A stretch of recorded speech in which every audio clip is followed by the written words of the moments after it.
صوفیہ فرماتے ہیں دنیا میں ایسے رہو جس طرح کشتی پانی میں رہتی ہے، پانی میں رہنے کے باوجود اپنے اندر پانی کو نہیں آنے دیتی، اور آپ یہ آرزو رکھتے ہیں کہ ہماری یہ دنیاوی زندگی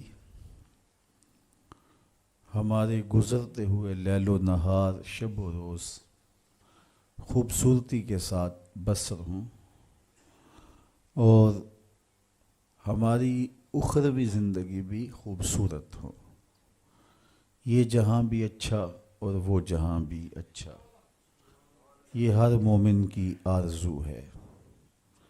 دونوں جہانوں کی فلاح کامیابی ہمارا مقصود ہے۔ جو لوگ اس دنیا کی زندگی کو ہی مقصود سمجھ بیٹھے اور آخرت کو بھول گئے، انہوں نے خسارے کا سودا کیا، اور جنہوں نے یہ سمجھا کہ آخرت پانے کے لیے دنیا کو ترک کرنا پڑے گا، وہ دین کو سمجھ نہیں پائے۔ ترک دنیا سے رب نہیں ملتا، بلکہ زہد دنیا مقصود ہے۔ دنیا کا ترک اور ہے، زہد اور ہے۔ زہد یہ ہے کہ سب کچھ ہونے کے باوجود دھیان رب کی طرف ہو۔ تو ہمیں دنیا کا ترک کرنے کی تلقین نہیں کی گئی، ہمیں کہا گیا کہ دنیا میں رہو، بھرپور زندگی گزارو، مال ہوگا تو زکوٰۃ دو گے، پیسے ہوں گے تو حج کرو گے، یہ تمہارے لیے ہم نے لازم قرار دیا ہے کہ تم بھرپور زندگی بسر کرو، لیکن دیکھنا زندگی میں رب کی نافرمانی نہ ہونے پائے۔ صوفیہ فرماتے ہیں دنیا میں ایسے رہو جس طرح کشتی پانی میں رہتی ہے، پانی میں رہنے کے باوجود اپنے اندر پانی کو نہیں آنے دیتی۔ تم دنیا میں رہو لیکن دنیا تمہارے اندر نہ رہے۔ کشتی پانی میں رہے تو خیر ہے، لیکن پانی کشتی میں آ گیا تو کشتی کو لے ڈوبے گا۔ اس لیے تم دنیا میں رہ کر کے بھی اپنے رب سے اپنے تعلق کو مضبوط کرو۔ ایک شخص حضور کی خدمت میں حاضر ہوا اور سخت کمزور تھا، حدیث میں آتا ہے چوزے کی طرح کمزور۔ آقا کریم نے اسے فرمایا تو نے اللہ سے کوئی دعا تو نہیں کی تھی؟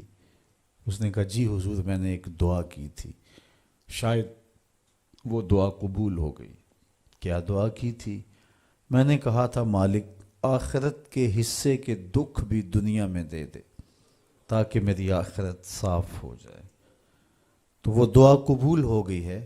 مجھے یہی لگتا ہے اتنے دکھ، اتنے مصائب، آلام، تکلیفیں آ رہی ہیں کہ انہوں نے مجھے توڑ کے رکھ دیا۔ مجھے بیماری کوئی نہیں، لیکن ان مصیبتوں نے میرا وہ حال کر دیا کہ آپ ملاحظہ کر رہے ہیں۔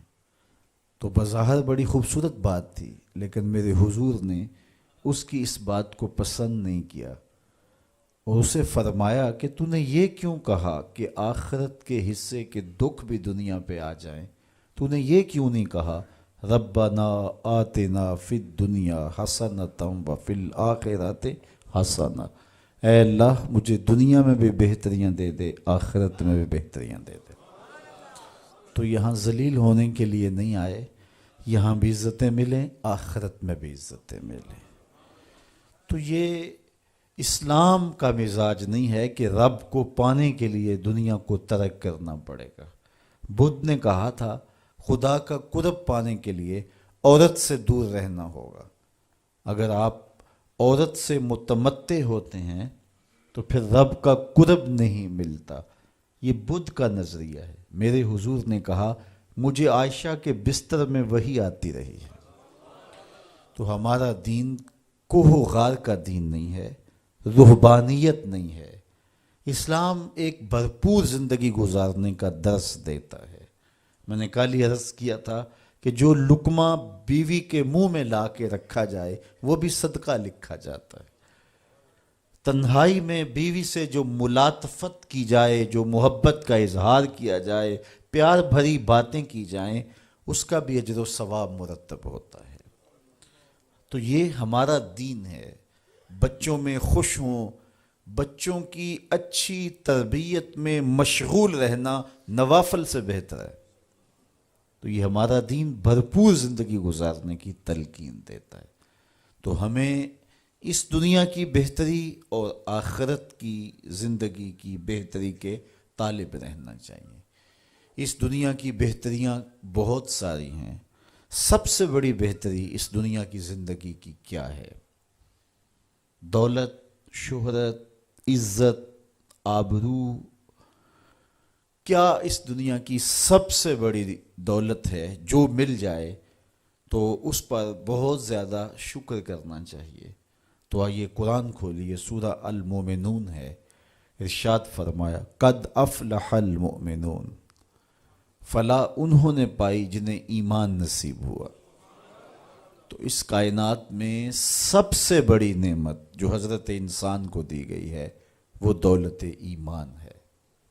قیامت کے دن سب سے بڑی نعمت جو مومنین کو دی جائے گی وہ دیدار الہی ہوگا۔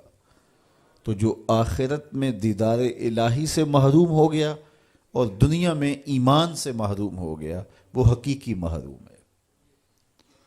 ایک شخص چرخ میں اڑتا ہے، ہواؤں میں جھومتا ہے، جھولتا ہے، ہر دولت اس کو میسر ہے، عزت شہرت اس کی باندھی ہے، وقار تکریم اسے حاصل ہے، دنیا جانتی ہے، زمانہ سلوٹ کرتا ہے، جو چاہتا ہے وہ ہو جاتا ہے، ہر عیش و عشرت میسر ہے، لیکن اس کے سینے میں ایمان کا چراغاں نہیں، کوڈی مول نہیں ہے اس کا۔